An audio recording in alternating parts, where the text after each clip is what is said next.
I just got paused for connection. Hold on one second. Hey, Robin, can you make sure also Sarah's not on? She isn't. I already told her. Okay. Just before 2. All right. No one's on. All right, no one's on. All right. Well, no one's on here except me, so hopefully that'll be fine. But so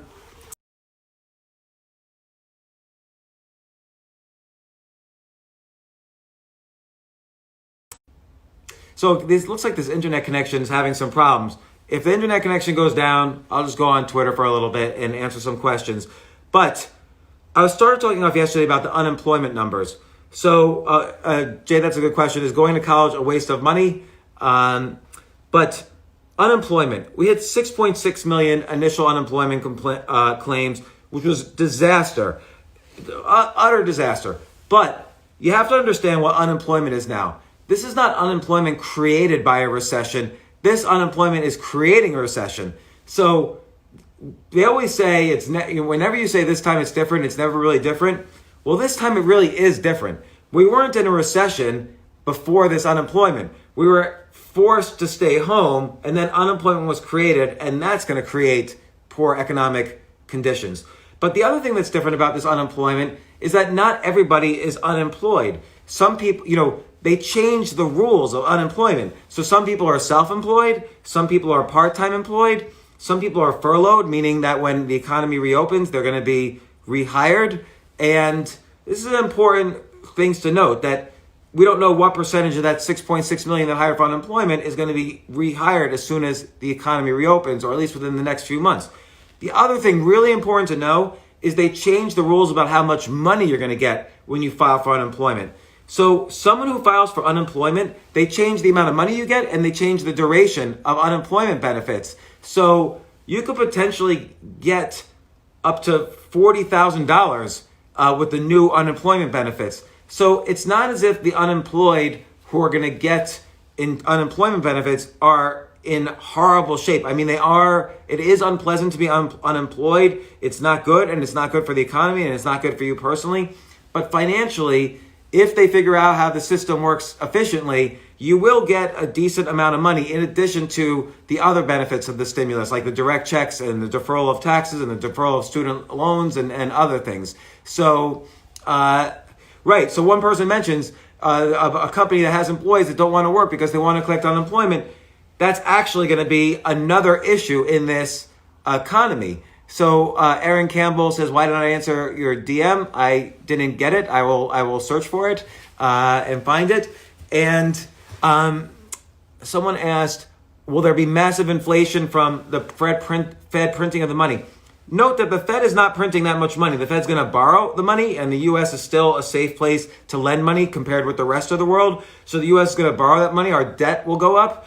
The other thing is the U.S. will do some printing to keep the markets buffered, and that's printing money. So yeah, it's not so good. But the problems with printing money is you get inflation. I don't think right now we're going into inflation. How many of you have spent the least amount of money this past month over the past year? What creates inflation is when there are too many people employed and when there's a huge demand for lots of products. But there's not that huge demand anymore. We're not going into, I'm in America, I'm in New York City. We're not going to restaurants, we're not going to large events, we're not buying new clothes, we're not buying many things. We're not buying new computers or gaming equipment or whatever. So inflation goes up when demand heavily goes up for employees and for objects. And right now you can get away with printing money if you can keep inflation low, but you don't want to spiral into deflation either. So the problem with not doing stimulus is that you could spiral into deflation. So what really created the Great Depression, so here's a little economics lesson. 1929, we entered the Great Depression. What really created the Great Depression was not the stock market going down, but then Herbert Hoover, who was the president then, he pulled stimulus back. He actually raised interest rates. So raising interest rates made demand go even lower. So people lost money on the stock market, and then interest rates were raised. So there's incentive to keep money in the bank and not spend it because you're making more from your savings. So in general, demand disappeared, unemployment hit, over 20%, and then the Great Depression really kicked in, which was horrible. So deflation is a horrible thing. And the challenge now with all of this. I bet you've gotten a lot of emails, just like I have in the past week, such and such company offering 30% discount, 50% discount. I got an email this morning from a shirt company, Everlane, offering me a 27% discount. So these discounts, that's bad news. That's deflation in action. And the goal of the stimulus is short-term to avoid deflation, get the economy back on track, and hopefully have slight inflation. So, and you point out, Meta NYC, you point out 1929 depression of inflation adjusted lasted 24 years before the market got back to where it was. We're not going to head into a depression because we're doing a response similar to how we did in 2009, which is horrible economic conditions. Let's inject a ton of money in to buffer the economy, and that will avoid deflation, help inflation, and it'll bring asset prices back, which will avoid that 24-year thing. It'll hopefully be less than a year where the market's safe. Now, someone says to me a source. Here's a great source for what I just said. Ben Bernanke, who was the Federal Reserve Chairman during the financial crisis, he wrote a PhD thesis on how he would have solved the Great Depression. So, it's using his PhD thesis that has created the policy we're enacting now. So that's my source. So, and again, my source is not the news media. The news media is a horrible source. So I'll give you an example. New York City is saying the hospitals are overflowing. We created a hospital on this cruise ship. We created this hospital in these tents in Central Park. So I rode a bicycle down to Central Park yesterday. I went to where the 10 hospitals were. Guess what? There's like 15 of these huge tents that are like a hospital, and there were no patients there, or there was something like 3 patients there. So New York City is able to handle the fear of these excess hospitalizations. I want to talk about some quick good news. The first is, again, I'm not panicking about the unemployment. Who cares? If obviously there's going to be a recession or recessionary, thank you so much. There's obviously going to be recessionary activity in this quarter, April, May, June. There's going to be 20 million people unemployed or more. There's going to be economic stress. Businesses are going to go out of business, but fortunately there's $500 billion in small business loans that are coming. But we're going to have a hard time this quarter. But then you have to understand, $6 trillion, not $2 trillion, but $6 trillion of stimulus is going to kick in. I can't express this enough. The economy is only $15 trillion, and it usually only grows 1% a year. So if you have a 40% additional money in the economy, I don't even know what's going to happen. It's never happened before. The market is going to go up huge. But you could only stimulate. I don't even want to call it a stimulus package. It's as someone pointed out to me, it's a relief package. This is a Band-Aid at best case. You cannot stimulate a dead patient. You can only stimulate a patient that's on a life support or is live in some way. So the economy has to come to life. The economy has to reopen. Now, a few weeks ago, I mentioned the economy has to reopen first week or second week of April, or else it's over the tipping point and it won't be able to come back without a depression. But thanks to the stimulus package, everybody, or many people, 100 million people, are going to get money. And that money, given that we don't have that many things to spend on, the only thing you're spending on this month is food. So the stimulus will carry us through to the end of April, early May. Here's what to look out for in the right now we live in this period of great uncertainty, and we hate uncertainty. So everyone keeps bringing up, the flu had 200,000 deaths. This only has, 10,000 deaths or whatever. The reason the coronavirus is scarier than the flu is that every year we know the flu is coming and we know what to do. We have medicines for the flu. We have vaccines for the flu. We do somewhat social distance during flu season, a little bit. And we also have some certainty about the flu season. The problem with coronavirus, and this is a serious problem that actually I think people should almost go to jail about. The problem with this coronavirus is that the media has lied, and the politicians are the academics in part, not all of them, but some of the academics have lied to create worst case scenario models. The media only reports the worst case scenario models. They don't report the good, the more realistic models, which might be a little more favorable. And then the government makes their decisions based on the worst case models of the healthcare officials. They all have agendas. The media wants to sell more newspapers. The academics want to be famous for these. You always sound smarter when you're more pessimistic. So the academics want to sound smarter and get published. Again, the media wants to scare people and sell more. The healthcare officials want to get more funding for their healthcare programs. And also, healthcare people, very important to understand this. This is so important. Healthcare officials know how to solve healthcare problems. Doctors who are in government know how to solve pandemics. They do not know how to solve a complex system of many complex things affecting a society. So the two major things affecting the society right now are the coronavirus and the economy. And then you have other things like Iran, you have other medical emergencies, you have general issues that happen in the US all the time. But most importantly, the government officials have to take into account the coronavirus and has to take into account the economy. The economy is not separate from society. The economy is society. How do we pay for our healthcare officials? Where do we get the money? The economy provides the money to pay the healthcare officials. If you don't have an economy, you don't have healthcare. So I'm not saying we have to sacrifice lives here to save lives here. That's too complex for me. I'm just saying you cannot only solve healthcare problems. If you're a government official, you're running a very complex $15 trillion society, and you have to you can't give up on solving all of the world's problems just because one problem is very complicated. Now, what if coronavirus is weaker than the flu? Which, in my opinion, when this is all said and done, the coronavirus is going to be weaker than the flu. So yesterday, the coronavirus, it was all headlines.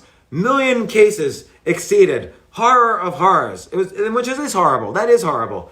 But don't forget, H1N1, swine flu in 2009 had 1.4 billion cases around the world. We did not shut down the economy.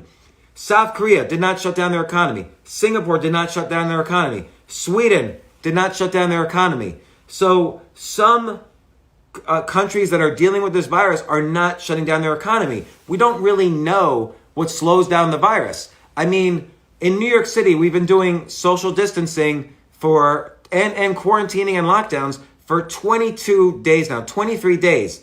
Okay, just so you know, let's call this the infection cycle. If you get infected with coronavirus, within 10 to 12 days, if you're in that 1% category, within 10 to 12 days, you're going to have severe symptoms enough to enter the hospital. So in the time that New York City's been locked down, there's been 2 complete infection cycles, meaning we should see the end already of the virus in New York, and instead there are still new cases going into the hospital. So it's unclear that doing such a severe lockdown has worked. I do think basic social distancing probably works, but the only things we know is, we know hand washing works, we know we know hand washing helps, we know masks help somewhat, and we also know, this was research that just came out 2 days ago, if you're heavily exposed to someone who has coronavirus, you're more likely to get it than if you just pass someone in the street. So social distancing, when you're walking around, it has almost no effect at all. But if someone is coughing on you all day long, you're probably going to get coronavirus.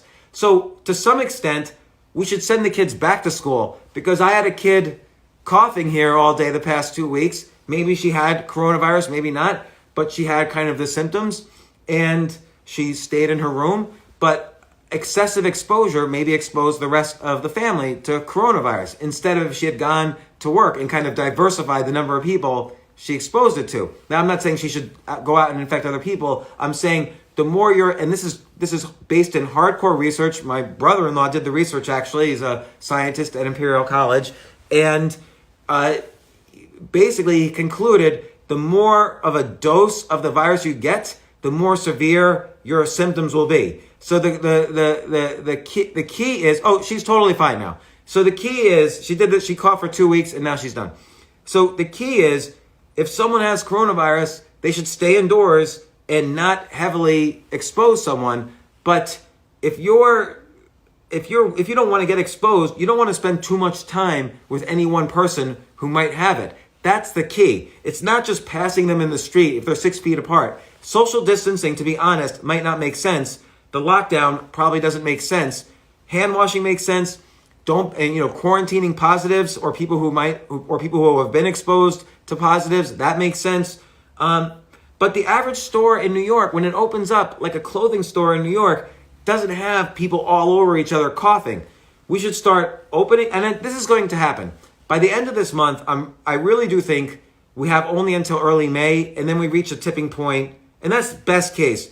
Then we reach a tipping point where the economy will veer into a depression because too many companies will go out of business and too many people will you can't have the government doesn't take over from the economy. The government only makes money because the economy exists. Without the economy, and people don't understand this, there is no such thing. That this never exists before. You don't shut down an economy and then open it up. In World War II, the economy kept functioning the entire time. In the financial crisis, the economy kept functioning. In 9/11, the economy kept functioning except in downtown New York. Right now, the economy all over the world is not functioning, and the United States is the most important. So we need to reopen the economy. Early May is the latest. I do think the financial package helps delay it. I thought early April. Now I changed that to late April, early May. I do think the virus peaks in New York City, as I said the other day, by April 5th. I think it peaks in the United States by April 15th. And peaks doesn't mean it's over. It just means it stabilizes. It doesn't go straight up exponentially. Here's the problems with all the models. Everyone is saying exponential growth. As I said before, exponential growth is going to end. Anyway, that was my summary of how to look at these unemployment numbers. They're different than prior unemployment numbers because many of these 10 million people who are now unemployed are going to get back to work really quickly, or they're going to have money that they're going to spend in the economy. Either way, the economy is going to benefit. I spoke about, the latest on coronavirus, which is that clearly Italy now has reached a peak. If you look at the graphic, like Google number of new daily cases or number of new daily deaths in Italy, Italy has flatlined. They don't have that many they still have new daily deaths, but it's not going up exponentially. It's flat, and it's going to start going down. So Italy has already reached its peak. We're about 10 days behind Italy, which does suggest to me this weekend we'll probably see a peak in New York City. And again, that means the news will be bad today. The news will be bad tomorrow. But then hopefully the news will start to get better Sunday, Monday, Tuesday, and we'll see that by the end of next week. And I do think the virus, give or take different regions, the virus will probably peak across the whole United States around April 15th, give or take a week, and it'll probably end in the United States the way it's ended in Wuhan right now. It'll probably end in the United States by early June, late May, give or take. So now, in terms of recession, next quarter is going to look like shit. It's going to look like the economy is going down 20% or more. That's horrible. The challenge is ignore next quarter because the quarter afterwards, again, I'm always assuming the economy, none of this applies if the economy doesn't come back. We've got to reopen or begin reopening at least portions of the economy by the end of this month, and it's got to be fully open by sometime in June. Look for that. That's a very important data. Don't read the news all day. The only thing you should really look at right now is, are we reopening the economy? Avoid all the other bullshit in the news because it's all BS. Are we reopening the economy? There is so much lying right now in the media. Like everyone's panicking about, the healthcare system's going to be overflowing. Again, the model that the healthcare officials in government are using predicted 60,000 hospitalizations in New York City by now. They predicted that 1 week ago today.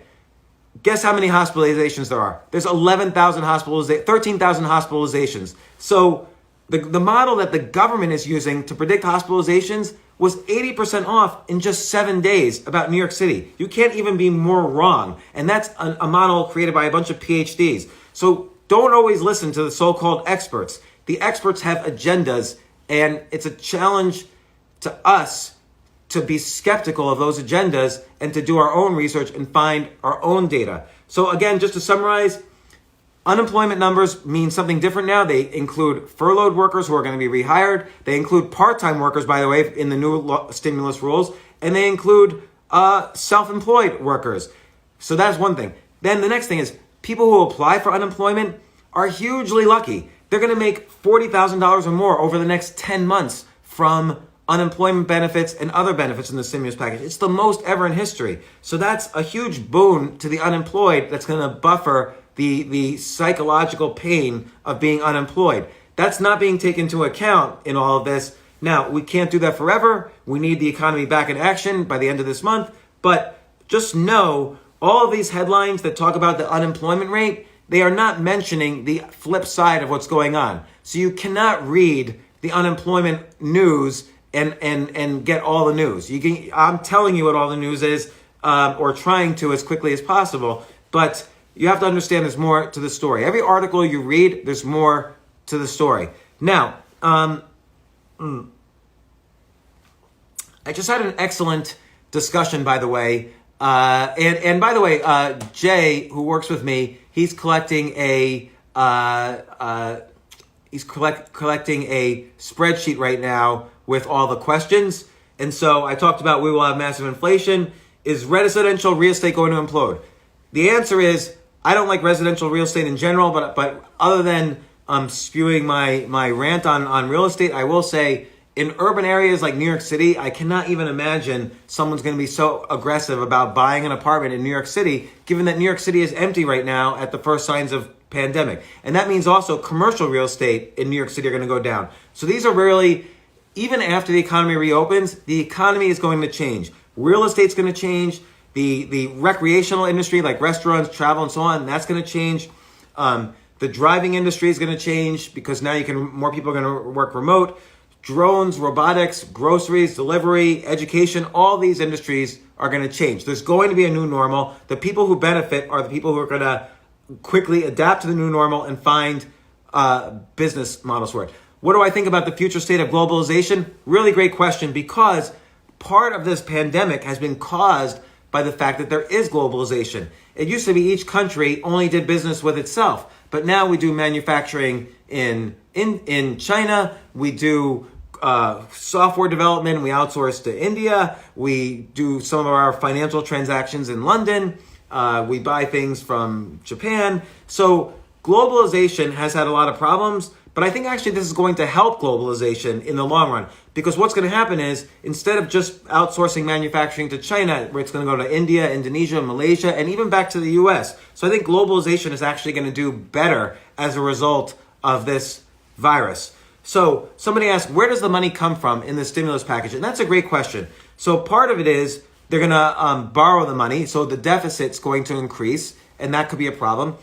But again, with low interest rates, it's not so bad that the deficit increases. You might if people are charging you 20% interest, don't take out a loan. If people are charging you 0% interest, take out a loan. It's free money. So the U.S. government is going to be borrowing money at essentially 0% interest. That's a good thing. The deficit's not such a big deal right now. More important is getting the economy back and the stimulus hitting the economy. Then the U.S. will make the money to pay back those loans.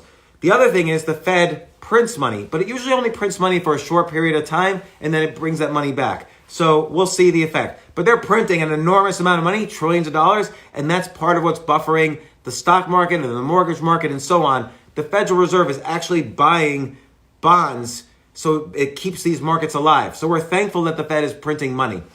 $2 trillion, $21 trillion deficit, you're saying that's a big deal? Yes, it is, but it's unclear. The U.S. has not suffered from having such a large deficit in its history. So we had a huge deficit in World War II. We're getting a much larger deficit right now.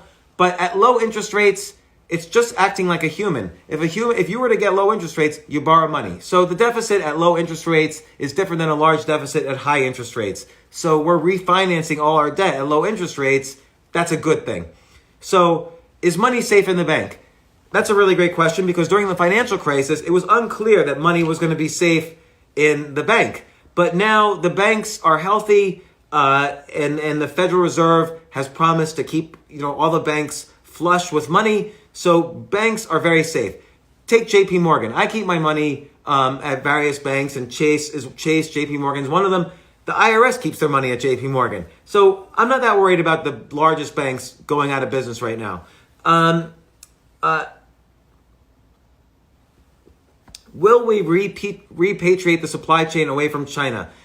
The question is, who's we? We want the government out of this, but I think companies in general are going to have to develop a plan B, and they will start outsourcing away from China. So yes, we'll start using, I would look for investment opportunities in India, Africa, Malaysia, Indonesia, and so on. And even in the US for manufacturing. But I want to talk about something else, which is that what are we supposed to do right now? We're home alone or with family all day long. We're dealing with uncertainty and the stress of uncertainty. I just spoke with a professor and researcher at Stanford University about the neurochemicals that we need to focus on during this unprecedented time of great uncertainty, panic, financial stress, and health stress. So if you're interested, I'd like to talk about just 5 things he said to sort of boost our happy neurochemicals and moderate our stress chemicals during this time. So and by the way, this is really important. A lot of people ask me about investment opportunities, and I'll tell you the first rule of investment is do not invest if your brain is not functioning. You don't invest when you're stressed. You don't invest when you're panicking. You don't invest when you're worried about how to support your family. You have to first take care of yourself. So for me, I wrote about this years ago in my book, Choose Yourself. I do what I call a daily practice. Every day, am I taking care of myself? Am I exercising? Am I eating okay? Am I sleeping 8 hours? Am I emotionally dealing with people who are not toxic? I'm only dealing with people I love. Am I being creative every day? Am I not trying to control things I have no control over? I ask myself those questions every night, and if the answer is yes, I've done my job for the day, and that's how I moderate my own stress. But this guy, he's done a lot of research on neurochemicals, and if you want to be a good investor, you have to take care of your neurochemicals. And it was very interesting to see how this professor from Stanford connected neurochemicals with a lot of the BS that's involved in self-help books, which I usually hate. But for instance, I live in New York City, so it's very rare that I get to see the full horizon. I'm blocked by buildings all over the place. But his number one tip was when you get panoramic vision, when you just sort of like look at the horizon or look a long distance, you're not focusing on the box of the computer or the news right in front of you or your phone right here. When you look at panoramic vision, it creates a biological response and increases your the calming cells or the system in your body. So once a day, even for 5 seconds, walk outside and look at the horizon and just take it in and enjoy it for just 5 seconds. That's rule number 1. Number 2, when you wake up in the morning, go outside and look at the sunrise or look at the early morning light and get that light in you. Again, just do it for 10 seconds, 20 seconds. And what that does is it trains the brain, oh, this is when I woke up. That means 12 hours from now, I'll start to feel tired. If you don't do this, you could start getting into jet lag. So problems we're having right now is if we're staying at home all the time, we get into this natural jet lag. And you don't want to do that because jet lag is very stressful. It's unhealthy. It decreases your immune system, meaning you're more likely to get sick or get sick from this virus. So the first 2 things he said was panoramic vision, at least for a few seconds, look at the horizon or look a long distance. That triggers the calming system. And then light, early morning light, and even light throughout the day, that tells the brain when you should be going to sleep. So that helps your sleep. That increases the immune system as well. It's very important. Number 3, it's very important. He suggested this technique, this breathing technique for reducing stress. So the reason we exhale, and I'm going to explain it wrong probably, we exhale to get rid of excess carbon dioxide in the body. So when we exhale, you'll notice like when you sigh, you reduce stress slightly. So he suggested a good technique for taking control of the stress in your body is you inhale twice and then you do a big exhale. And that tells your body you're serious about getting rid of the carbon dioxide and it reduces stress. So that's number 3. Yes, the professor's name is Dr. Andrew Huberman. I check out his Instagram. He has some of these things relating to stress on his Instagram, Andrew Huberman, Huberman. Jay just texted it. So again, number 1, panoramic vision. Number 2, see light, sunlight. As soon as you get out, go outside and see sunlight. Number 3, take every now and then, try 2 inhales and then 1 big exhale. And that triggers this response that reduces stress. Number 4, this is very important because this number 4 that he told me increases dopamine throughout the day. So what does dopamine do? Dopamine reduces all day long when we're looking at our computers and looking at the news, our stress levels build up and we have no way of releasing it. So we get, stress is not intended to happen all day long. Stress is dependent to happen in spikes. So it's important to reduce stress throughout the day. So and this guy also coaches Navy SEALs, high performance athletes, and so on. So number 4 in his suggestions was make little goals for yourself throughout the day. Dopamine gets triggered when you achieve little goals. So what might a little goal be? Well, I'm going to do 25 push-ups. That's a little goal. I'm going to sleep 8 hours. That's a little goal. I'm alive during a time of severe pandemic. That's a nice goal. I'm living through one of the most important moments in the history of the human species. That's something I can congratulate myself on. We're living in this time and not sick necessarily. So the other thing is maybe write down a page of a journal or send in 3 emails to people you want to network with. Come up with little goals, not hard goals. Maybe 5, 6 little goals that are meaningful enough you feel good about accomplishing them. You don't want to BS yourself. You don't want to just say, oh, I made a cup of coffee. Congratulations. Come up with, so for me, it might be the case doing this IG Live is a goal of mine. Responding to 5 emails a day is a goal of mine. Spending time with my kids is a goal of mine. So write down what these little goals are. It's not a to-do list. It's specifically, make sure you feel good accomplishing these goals, congratulate yourself, and you'll get that trigger of dopamine. Because right now when we're kind of enclosed and isolated, there's another kind of stress relating to isolation, triggering dopamine fights. No, I'll get to that in a second. So there's another thing. So there's point number 5, which is the advice he gives to high stress athletes and SEALs, is, and I'm talking, by the way, just to summarize, I'm talking about Professor Andrew Huberman, a researcher at Stanford. He studies all your happy neurochemicals and how it's really important to kind of trigger them during this time of great stress. And you need to do, I'll answer your question about where we'll be in the next 2 months, but you need to do these things because you can't make investment decisions. You can't make decisions about your family if you're stressed, if you're panicking, if you're afraid. Believe me, 9/11, I lived right next to the World Trade Center. I was in the building. I was leaving the building when the first plane hit the building. And I was so stressed in the week or 2 afterwards that, believe me, I made investment decisions. I went broke in those decisions. Financial crisis. I lived on Wall Street. I was on CNBC every day talking about the financial crisis. It was all that was in my head. I was so stressed. I made bad financial decisions throughout that. Trust me when I say you need to get your neurochemicals working to get your investment decisions working. I guarantee you will lose all your money if you don't get yourself under control. You need to train your brain.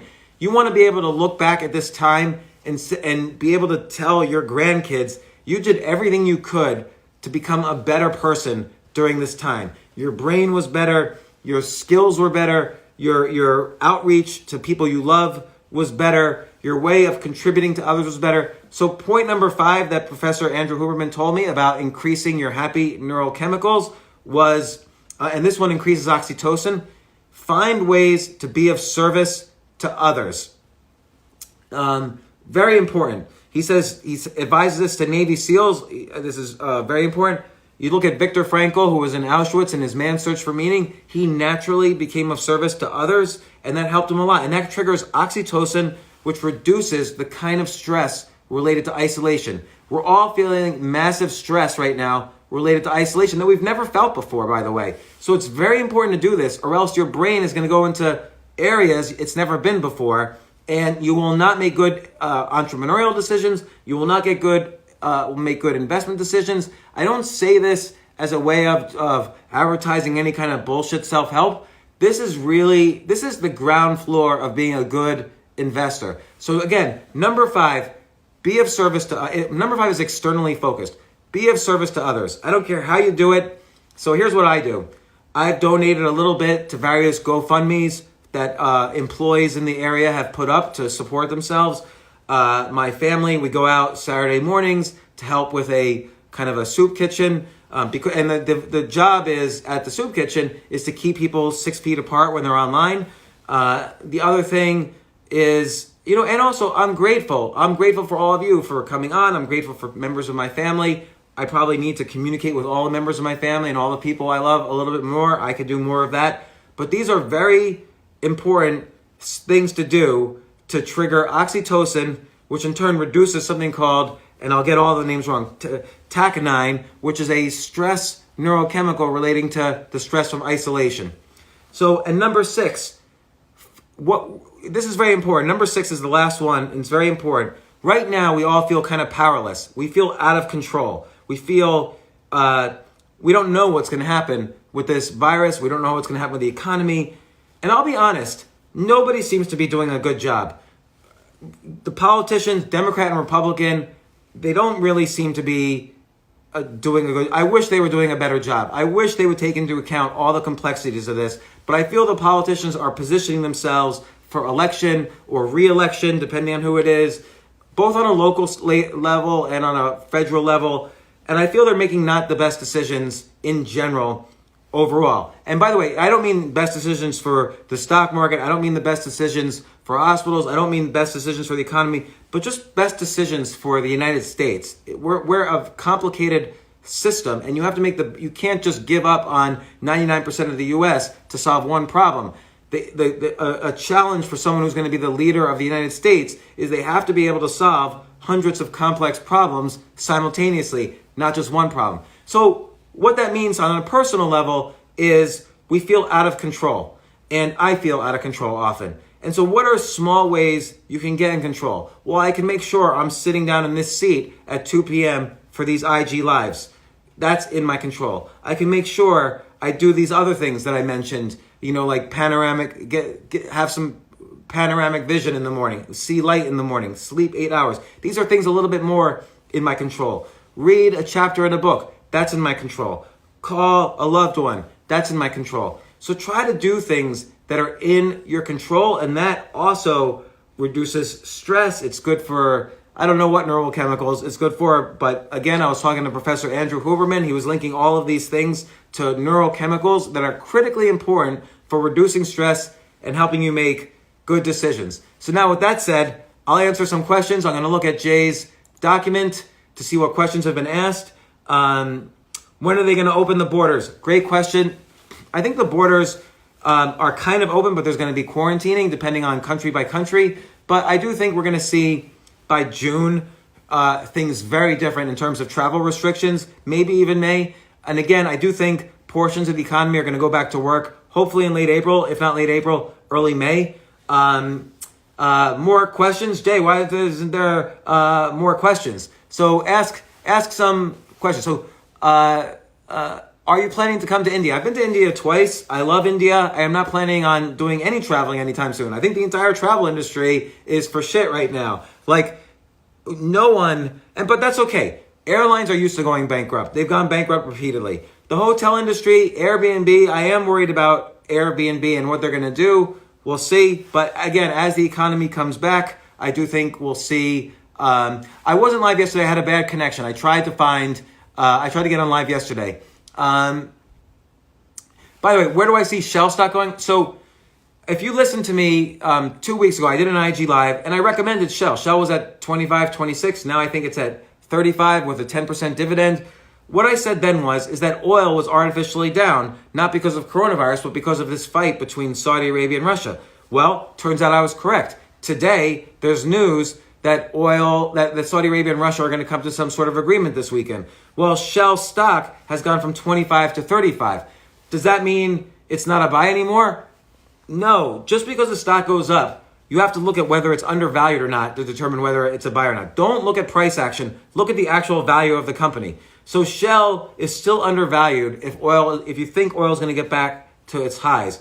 That said, one thing that we don't know, list of things we don't know. We don't know when the economy is coming back because the government hasn't told us. So that's a level of uncertainty I don't like and makes me nervous about investing straight in the market right now. We don't know which industries are really going to fall apart, what surprise industries might need to be bailed out, and so on. And we don't know if there's going to be a bipartisan approach to bailing them out. I myself think the market is an enormous investment, but I am not putting money in the market right now until the dust clears. Will I miss the bottom? Of course I will miss the bottom. But if the economy gets back and the stimulus comes in, the Dow is going to double from here. So it doesn't even matter if I miss the bottom. I could even miss 1/3 up on the way up. But there's certainly going to be opportunities for the next 6 months.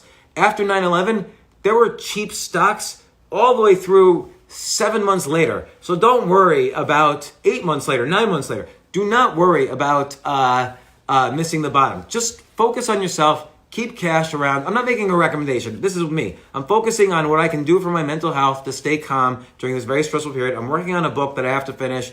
And I'm not focusing on the stock market, except I keep track of it like I always do to see where the value is so that when it is time to invest, there's great opportunities. So Cuomo said that New York City is broke, or New York State is broke. That's fine. Don't forget, part of the stimulus package has hundreds of billions of dollars are going to states. Now, by the way, don't forget, every governor has the incentive to say right now, my state is broke, because then they're going to get more funding. So again, always ask, what is the agenda of the person? You could even ask, what is my agenda? Why do I do these Instagram lives where the other day, 2 days ago on Instagram Live, I just gave these business ideas that I'm actively planning on working on. I gave them out for free. So always ask, why would he do that? What's his agenda? What's his agenda for doing IG lives? Well, for me, it gives me a sense of contribution. Plus, I have a frustration that people are missing the real data and the real news because they're too focused on the mainstream news, which is so hysterical. So I feel like if you want to be the change that you want in the world. So I can't just argue on Twitter about, politics and be like a useless moron like everyone else.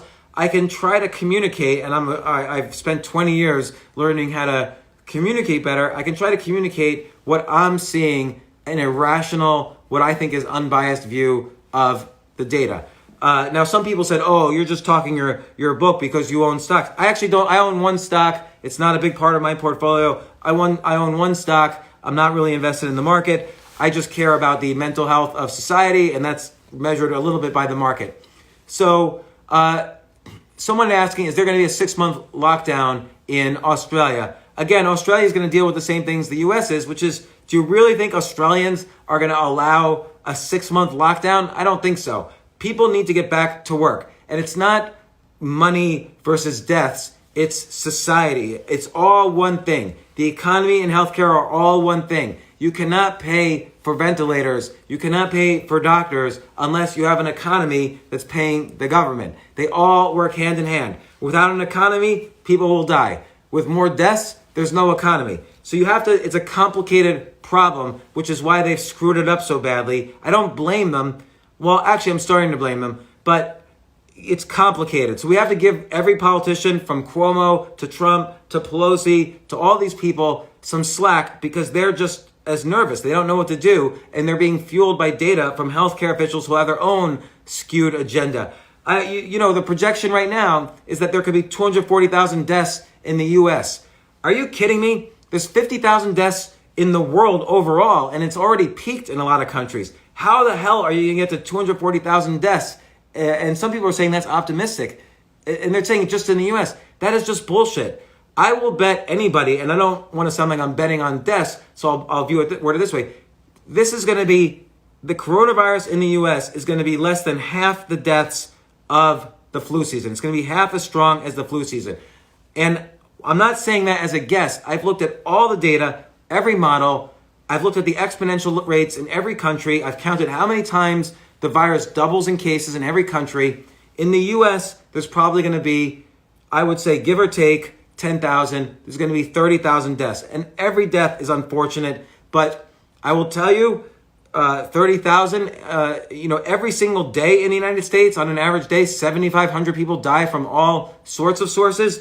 This has been going on for 2 months, this coronavirus. So, that's hundreds and hundreds of thousands of deaths in the normal course of business.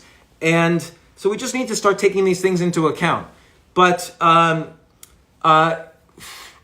am writing, someone asked, am I writing any new books? I'm writing a new book called Skip the Line. And I think it's a very interesting time right now in that we have an opportunity to go, when the economy reopens, we're going to have an opportunity to redefine ourselves. So, let's say your name is John. You're going to be John 2.0 after this economy reopens. And why do I say that? It's because you don't have to go back to work.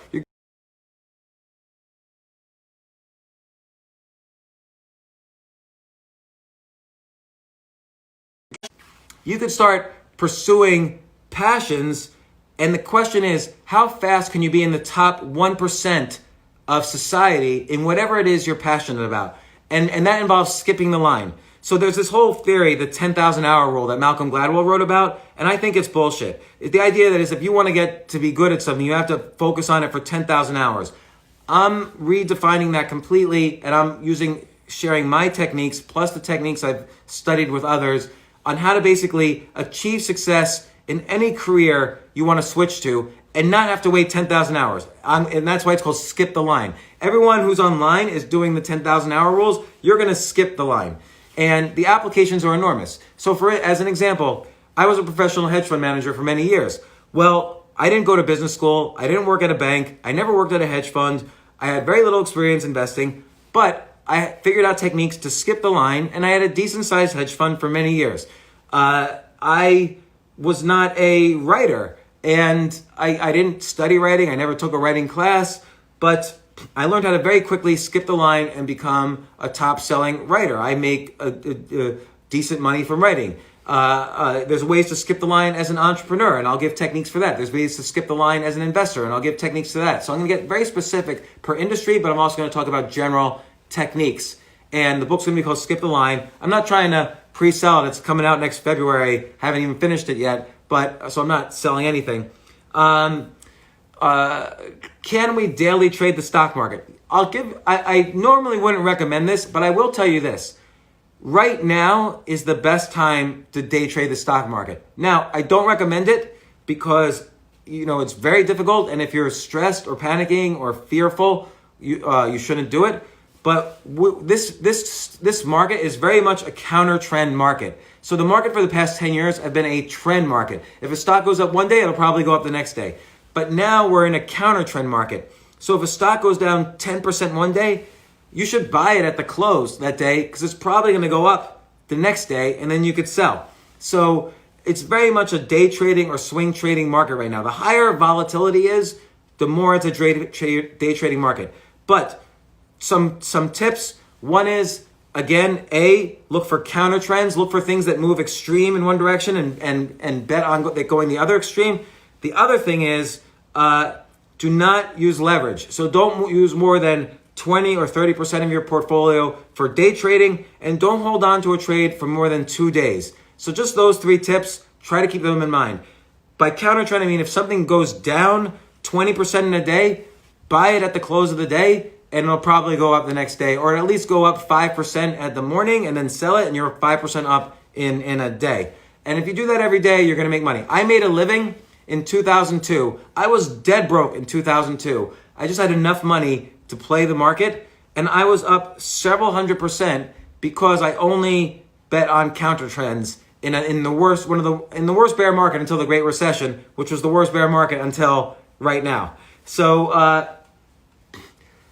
how do I think COVID will change international relations and trade, especially between U.S. and China? I think the answer is kind of obvious, which is that essentially the U.S.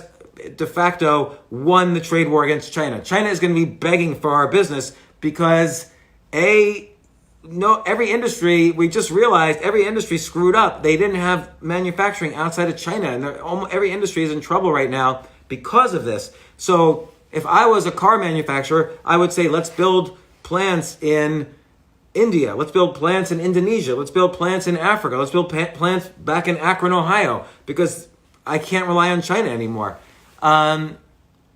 So more questions. I think I have a few minutes left. There's a question Jay's writing. What's your mindset like when you decided to do something completely new or something you're not familiar with? Great question. So about 5 years ago, maybe a little more now, somebody asked me, hey, do you want to do stand-up comedy? And I said, sure. And I was always a huge fan of stand-up comedy, but I was too shy, too introverted, and I was terrified. But whenever you're really terrified of something that's not terrifying, I mean, I would be terrified to be dropped in a room full of lions. That's real terror. But going up on a stage for 3 minutes in front of a room full of, strangers and tourists, that's not life-threatening, and yet it's terrifying. And so whenever somebody asks me, hey, do you want to do something that's scary? And it's actually, if you think about it, it's irrationally scary, I always say yes, because I want to challenge myself through those moments of terror. And so I did it, and I fell in love with it. And you can't do something well unless you're passionately obsessed with it, because you're competing against all the people who are passionately obsessed with something. So I got passionately obsessed with stand-up comedy. I started doing it up to 10 times a week for years. In fact, the day before the travel lockdown in the United States, I was in the Netherlands performing all over the Netherlands. So over 5 years, I skipped the line. Okay, normally it would take 15 years before you're touring internationally. I've been doing it 5 years. I skipped the line very quickly, and I used the techniques that I'm going to describe in my book. But my mindset is, am I obsessively, passionately interested in it? And number two, it's very important, what unique thing can I bring to this? So if I'm just saying the same jokes Louis C.K. is, well, Louis C.K. is going to do it better than me. Louis C.K. is a better Louis C.K. than me. Well, particularly in terms of masturbation, but we won't get into that. Dave Chappelle is a better Dave Chappelle than me. And so I have to figure out, what do I bring to the entire field that is unique to me? You always want to be in the room that's the least crowded, because that's where you could stand out and be noticed. So that's why idea sex is so important. So think about like music. I just was watching a cover the other day of Gangster's Paradise by Coolio. It's one of my favorite rap songs. Someone was playing it with the violin. So they took classical violin and combined it with this rap song and created a beautiful song. And so idea sex is a great way to have a unique voice. So, Leonardo da Vinci, he painted The Last Supper. So people had painted The Last Supper before. It was a biblical event. People had been painting The Last Supper ever since the Bible was written. Why was Leonardo da Vinci so interesting? Well, he took his studies of the human body and medical science and combined it with his skills in art and created the first paint, and combined with the Bible, and created the first biblical painting that used the latest tools in medical science and biology. So Leonardo da Vinci did idea sex and created a painting that has survived now for hundreds and hundreds of years as one of the best paintings ever painted. So things like this are very important for creativity, for success, for succeeding, even in investing. I used to work for a hedge fund manager, and he wouldn't say, what's the best investments today? He would say every morning, he would send out an email, I've been thinking about trees. And he would come up with this amazing observation about trees and tree biology. And then he would ask out loud, can we apply this to investing? And that forced us to all think, in unique ways that maybe other hedge funds weren't looking at. So idea sex, by the way, is one technique. There's also idea math. Like for instance, here's idea math, and I'm just making stuff up on the fly. What if we do, after this is all over, commercial real estate is going to be in the shitter because people are going to start working at home. They're not going to want to work in an office. What if we turn all office space? What if we make an Airbnb of office space? So I'm taking Airbnb, but I'm adding office space to the business model. So that's idea addition. There's also things I call idea addition, subtraction, multiplication. So, and I'm going to write about all this in my book, Skip the Line. But there's a lot of interesting things you can do. And I write down 10 ideas a day, every day. Today, my idea list was part of what I told you earlier, which was these 6 techniques for using the science of neurochemicals to survive this period and help you actually make better decisions during this period, a very complicated period that we've never been through. You need to make sure you're in good brain health to make decisions. So I think I have 1 minute left on this, but I'll just keep talking. Worry about stress is having on the internet. So right now, I got disconnected yesterday on Instagram because there's too many people binge watching Netflix shows. So this is going to get solved. So Netflix and Amazon and I think Apple have all agreed to reduce by 25% the quality of their streams, and 5G is coming, which is going to help considerably. So that's very important. So what I like is the government doesn't have to fix everything. Private sector has to fix everything. And actually, I'll conclude with something like this. I'm looking for...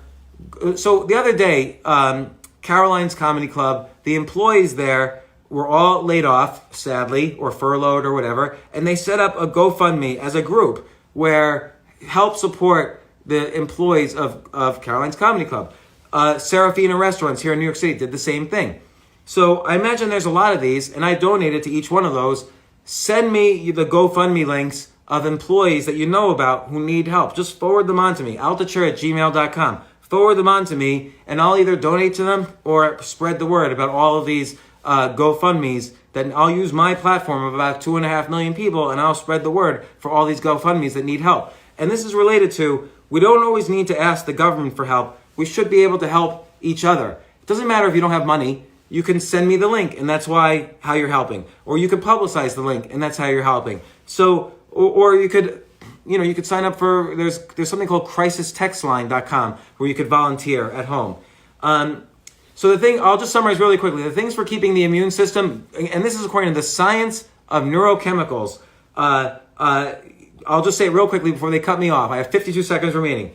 Panoramic vision, at least once a day. Go look for a long distance and not the short distance of the phone. Panoramic vision, number 1. Number 2, look at light in the morning and try to look at light during the day. No light after 10 p.m.